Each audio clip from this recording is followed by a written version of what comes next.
Cumprimentamos a todos com a paz do Senhor. Amém.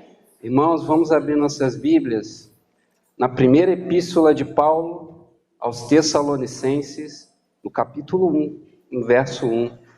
Eu quero expressar minha alegria em estar aqui nessa igreja. Foi nessa igreja que eu cresci, passei minha adolescência.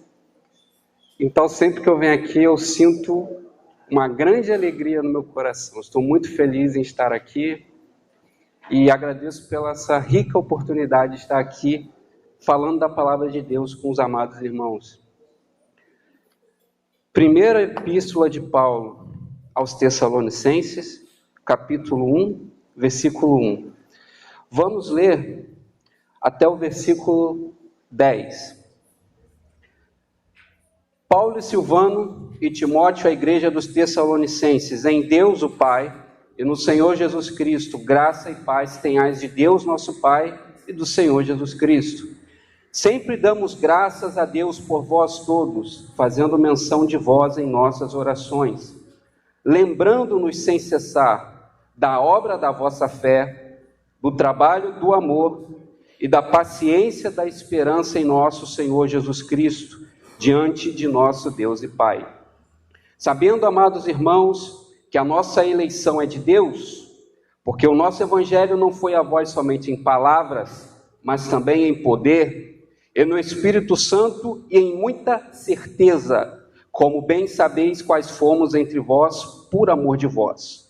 E vós fostes feitos nossos imitadores e do Senhor, recebendo a palavra em muita tribulação, com gozo do Espírito Santo, de maneira que fostes exemplo para todos os fiéis na Macedônia e Acaia, porque por vós que soou a palavra do Senhor, não somente na Macedônia e Acaia, mas também em todos os lugares, a vossa fé para com Deus se espalhou, de tal maneira que já dela não temos necessidade de falar coisa alguma, porque eles mesmos anunciam de nós qual a entrada que tivemos para convosco, e como dos ídolos vos convertestes a Deus, para servir ao Deus vivo e verdadeiro, e esperar dos céus a seu Filho, a quem ressuscitou dos mortos, a saber, Jesus, que nos livra da ira futura. Louvado seja Deus. Os irmãos podem se assentar. A epístola de Paulo aos Tessalonicenses, primeira epístola, foi um dos primeiros livros a serem escritos na Bíblia, no Novo Testamento, melhor dizendo. Esse texto que nós acabamos de ler aqui está especialmente linkado com Atos dos Apóstolos no capítulo 16 e no capítulo 17. Se nós lermos esses dois capítulos, nós vamos ver que Paulo começa a sua segunda viagem missionária. E ali Paulo, ele começa a planejar aonde ele iria pregar o Evangelho de Cristo. E a Bíblia diz em Atos capítulo 16, que primeiramente Paulo planejava pregar o Evangelho de Cristo na Ásia. Mas o Espírito do Senhor o impediu de ir na Ásia. E logo após, Paulo pretendia ir para a Bitínia. Mas o Espírito de Jesus o impediu de ir para a Bitínia. E logo após, a Bíblia diz que Paulo recebe uma visão do Senhor, aonde um homem dizia, aparecia para ele uma visão e dizia: Paulo, passa a Macedônia e ajuda-nos. Irmãos, naquele momento nós podemos enxergar que essa obra, ela é do Espírito Santo. E a vontade do Espírito Santo, ela é soberana. E é a vontade do Espírito Santo que tem que prevalecer sobre a vontade do homem. Naquele momento, Paulo, ele se levanta e ele continua a pregar o Evangelho na direção do Espírito Santo. E ele vai em direção à Macedônia. E ali uma das igrejas que Paulo implanta é a igreja dos Tessalonicenses. Então aqui no versículo 1, ele começa dizendo: Paulo, Silvano e Timóteo. Esses são os remetentes da carta. Paulo, todos nós aqui conhecemos, apóstolo Paulo, o homem que pregou o Evangelho, suas viagens missionárias. Esse homem gastou muito da sua vida anunciando a palavra de Deus, anunciando o evangelho aos gentios. E ele também fala de Silvano, muitos de nós conhecemos como Silas. De forma semelhante, Silas também foi um dos líderes entre os irmãos, um homem que também pregou muito o evangelho. Aliás, Silas também passou por uma prisão juntamente com Paulo. Isso você também encontra escrito lá no livro de Atos. E você também encontra Timóteo, jovem pastor, que começou essa obra missionária durante a segunda viagem missionária de Paulo. Esses três homens, irmãos, são os remetentes dessa carta. E são homens que estavam dispostos a dar a sua vida em prol da obra de Deus. Esses homens, eles sofreram, eles trabalharam, tudo para a honra e para a glória do Senhor. A Bíblia diz, na segunda epístola de Pedro, no capítulo 2, que muitos surgiriam, muitos falsos mestres, muitos falsos obreiros, e esses falsos obreiros extorquiriam as pessoas, fariam essas pessoas de negócio. Mas a Bíblia também diz que sobre esses homens a perdição não tarda, a condenação deles não tarda. No entanto, Paulo, Silvano e Timóteo, eles nos dão exemplo de trabalho para Cristo. E se nós continuarmos aqui, irmãos, no versículo 3, Paulo ele vai falar da obra da vossa fé. Quando ele fala de fé, nós podemos entender que a igreja dos Tessalonicenses, embora fosse nova, embora essa igreja estivesse acabado de nascer, crescendo, ela já apresentava sinais de que era uma igreja madura, uma igreja que estava amadurecendo. E ele dá alguns sinais. Ele fala da obra da vossa fé. Ora, Matthew Henry diz em um de seus comentários que quando um crente crê verdadeiramente no Senhor Jesus, ele se torna operoso no reino de Deus. Irmãos, essa igreja acabou de nascer e ela já demonstrava fé em Deus. Fé no seu sentido mais simples, pode ser entendido como crer, confiar. E a Bíblia diz que a verdadeira fé, ela vem acompanhada de obras. A verdadeira fé, ela resulta em obras. Por isso a Bíblia diz em Tiago, o apóstolo Tiago também discorre acerca da fé, quando ele diz: se porventura algum de vós ver algum irmão padecendo, passando por necessidades físicas, necessidades materiais, e você disser para esse irmão: a paz do Senhor, irmão, tchau e bênção, e você não ajudá-lo, a sua fé é morta. Porque a verdadeira fé, ela resulta em obras. E assim como Matthew Henry disse no seu comentário, quando você crê em Jesus, quando você foi salvo, quando você tem a fé salvífica, a verdadeira fé, você começa a ser operoso, trabalhando para o reino de Deus.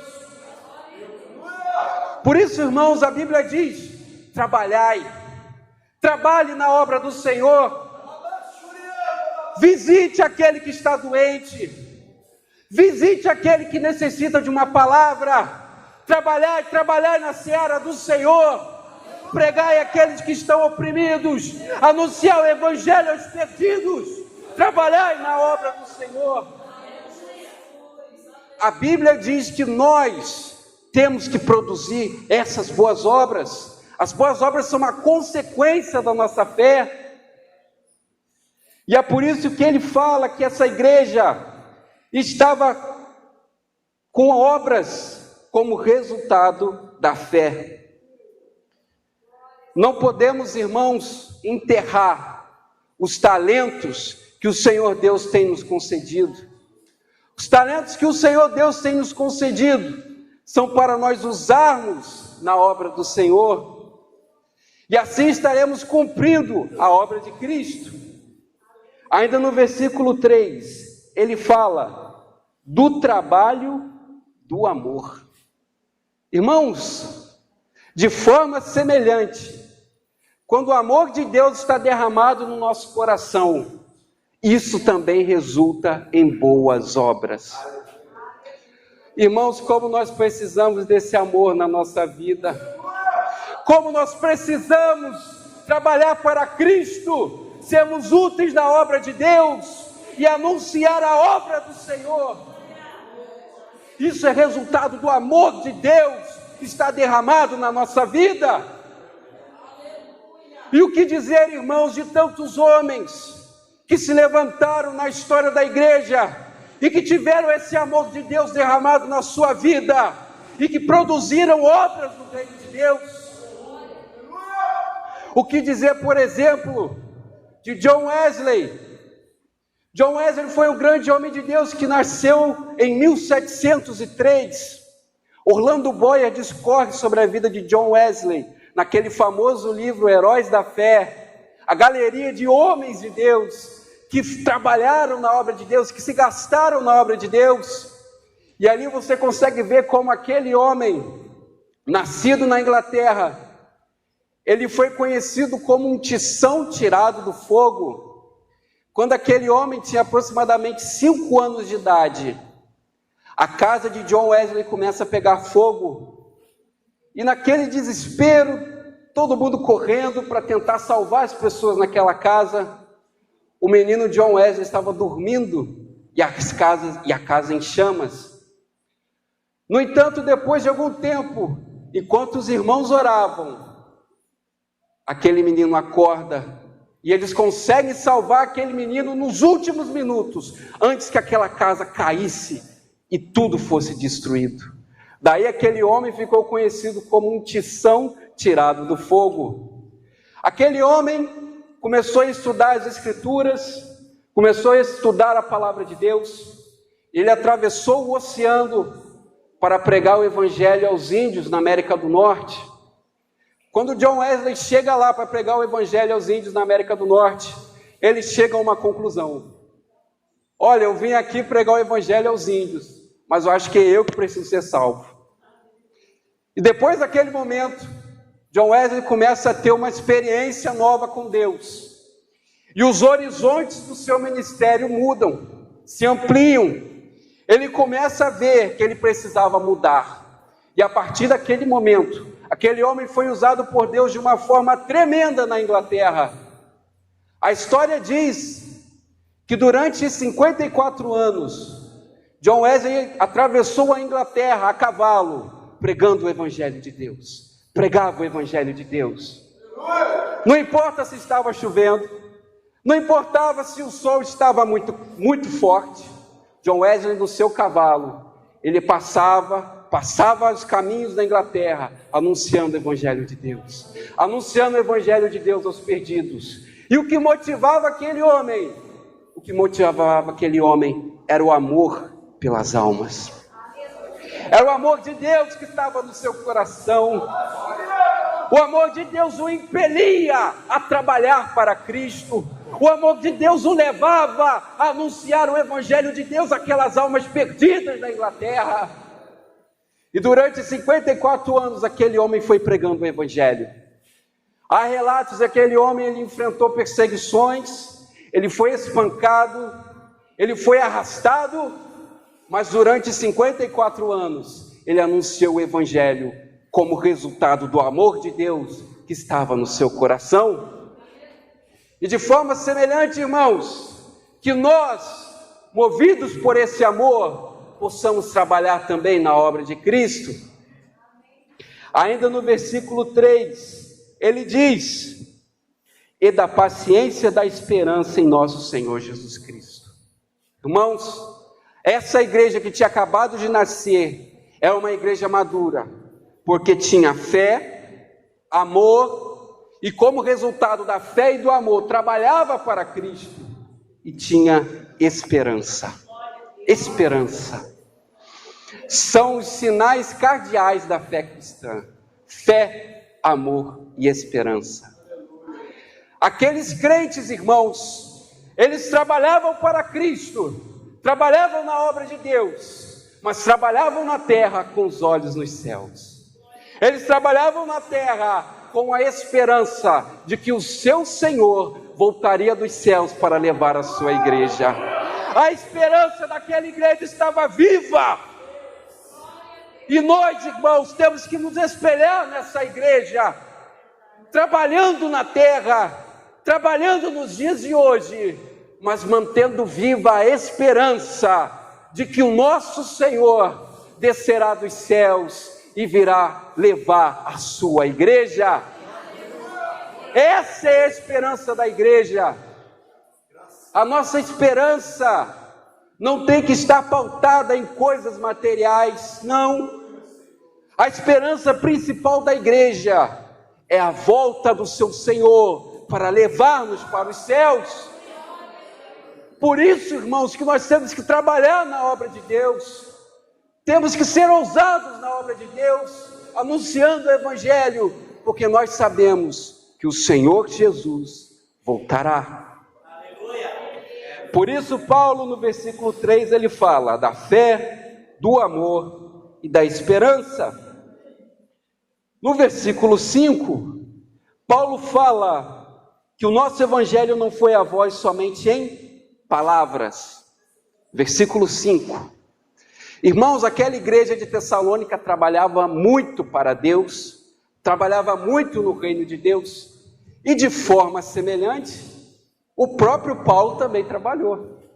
Quando você abre a sua Bíblia lá em Atos, no capítulo 16, no capítulo 17, você vê que quando Paulo ele chega em Tessalônica, ele procura uma sinagoga. A sinagoga era uma espécie de ponte que Paulo tinha encontrado para acessar aqueles irmãos e pregar a palavra do Senhor. Ali Lucas vai dizer que durante 3 sábados, Paulo disputava com eles acerca das Escrituras. Paulo arrazoava acerca das Escrituras. O próprio Matthew Henry também diz em seu comentário, irmãos, que a pregação do Evangelho tem que ser como Paulo fez em Tessalônica. Paulo pregava acerca da ressurreição de Cristo, acerca da necessidade de que aquelas pessoas se entregassem para Cristo, reconhecessem Cristo como o Senhor, que Jesus era o Messias. A pregação do Evangelho tem que ser cristocêntrica. A pregação do Evangelho tem que ser racional, cristocêntrica. Cristo é o centro, irmãos. Muitas vezes nós vemos pregações onde o homem é o centro. Talvez o pregador seja o centro, ou o pastor seja o centro, mas a palavra tem que ser cristocêntrica. Jesus Cristo é o centro. Não existe espaço para outras estrelas brilharem. Quem tem que brilhar é o sol da justiça.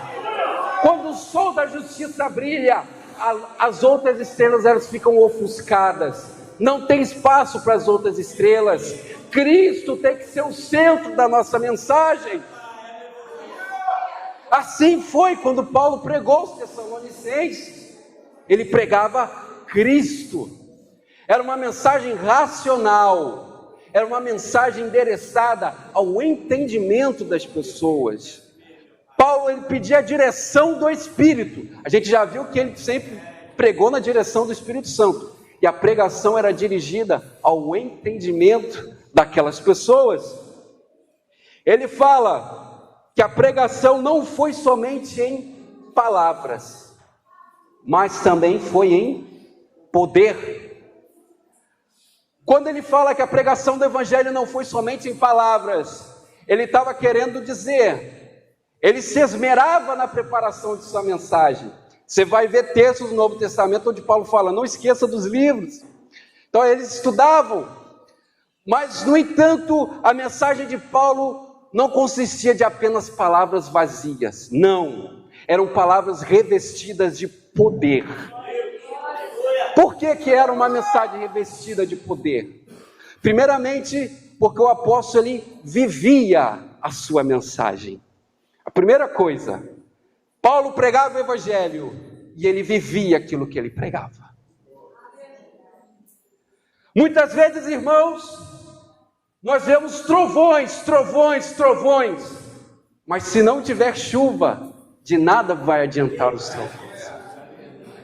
Você já deve ter observado isso. Trovões, mas tem que ter chuva. Temos que pregar o Evangelho, mas também temos que viver o Evangelho. Temos que pregar o Evangelho com a boca, mas também temos que pregar o Evangelho com a vida. Temos que pregar o Evangelho aos ouvidos das pessoas, mas também temos que pregar o Evangelho aos olhos delas, através da nossa vida.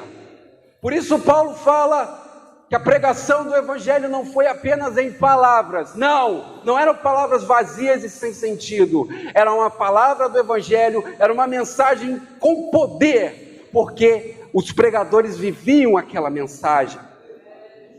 E em segundo lugar, poder vem de dinamis. Essa palavra, irmãos, no original te lembra energia, dinamis, lembra dinamite. Como que funciona uma dinamite? Ali, quando você adiciona uma pequena quantidade de calor, de energia, ocorre uma reação química, e aquela reação química libera uma energia violenta, capaz de destruir coisas. A ideia que Paulo usa aqui é semelhante. Temos que ter dinamite nas nossas palavras, dinamite espiritual na pregação do Evangelho. A pregação do Evangelho tem que ser com poder, e esse poder vem da onde? Esse poder vem do Espírito Santo.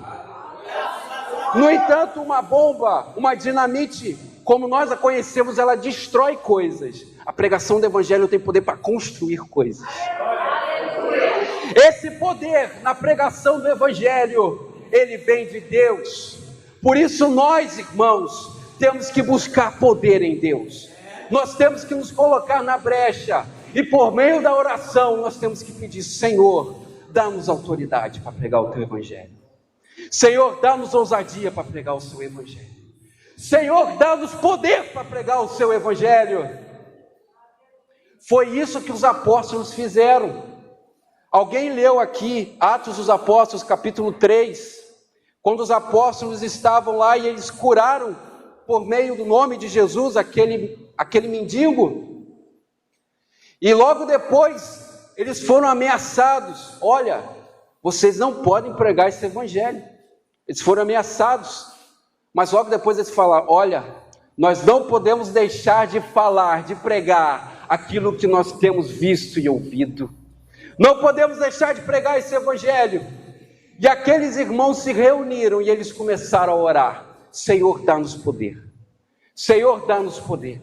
Espírito Santo confirma a palavra da pregação com seus sinais, com milagres, com prodígios e maravilhas.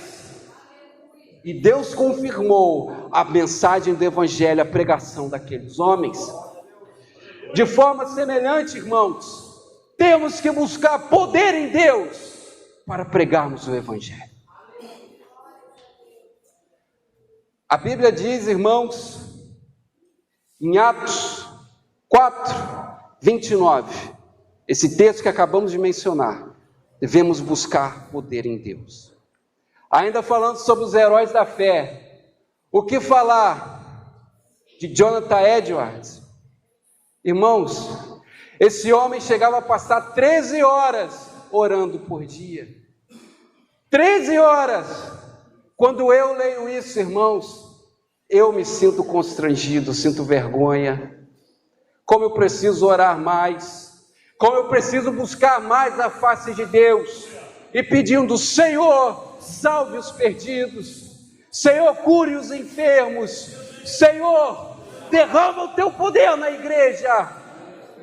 Mas o propósito de Deus é que nós nos dediquemos à oração, para que Deus faça a obra. E foi isso que Paulo disse aqui: palavras, poder e certeza. Certeza é a última palavra. Certeza de quê? Paulo tinha certeza do poder dessa mensagem. O próprio Paulo era um testemunho vivo disso, porque Paulo A Bíblia diz lá no livro de Atos que ele respirava ameaças contra a igreja. Aquele homem perseguiu a igreja, mas Deus o transformou em um grande homem de Deus. Então ele tinha certeza do que o evangelho podia fazer na vida de um homem, na vida de qualquer um. O evangelho de Deus é o poder de Deus para a salvação de todo aquele que crê. E foi isso, irmãos, que aconteceu na igreja dos Tessalonicenses. A igreja dos Tessalonicenses estava amadurecendo, e como diz aqui no versículo 6, eles se tornaram imitadores do Senhor, eles seguiam os ensinos de Cristo, receberam a palavra no meio da tribulação com o gozo do Espírito. Aquela igreja, ela nasceu no ventre da perseguição, ela nasceu no berço das lutas, no entanto ela estava crescendo e amadurecendo.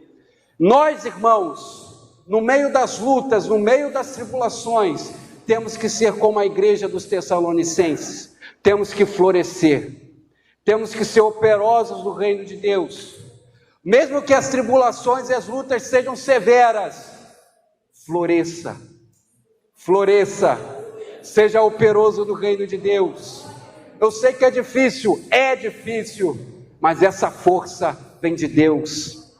Essa força devemos buscar em Deus para resistir às tribulações e florescer no meio da tribulação.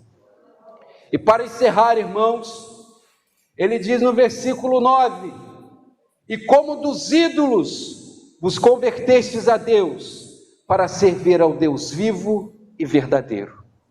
A palavra do Evangelho foi tão poderosa, o Espírito Santo trabalhou de forma tremenda na vida daqueles homens, que eles abandonaram os ídolos e se converteram a Deus. Se nós observarmos, nós veremos que muitos daqueles irmãos, eles vieram do paganismo grego. Eles acreditavam em divindades como Zeus, eles adoravam essas divindades, eles adoravam divindades como Apolo, Atena, todos esses ídolos, esses irmãos, muitos deles adoravam. No entanto, quando o Evangelho chegou naquele lugar, o Espírito Santo transformou a vida daqueles irmãos, e eles se converteram dos ídolos falsos para adorar ao único Deus vivo e verdadeiro. Esse é o poder do Evangelho, irmãos. Esse é o poder do Evangelho, o Evangelho que transforma vidas. Aqueles que estavam mortos, a ira de Deus estava sobre aquelas pessoas, mas eles se converteram, e agora em Cristo não há mais condenação sobre aquelas pessoas. De forma semelhante, em Cristo devemos nos regozijarmos, devemos nos alegrar, porque também não há condenação sobre nós. Aquele diz que Jesus nos livra da ira futura. Assim como aqueles irmãos, eles viviam numa condição deplorável, a ira de Deus estava sobre eles, mas foram libertos por causa de Jesus.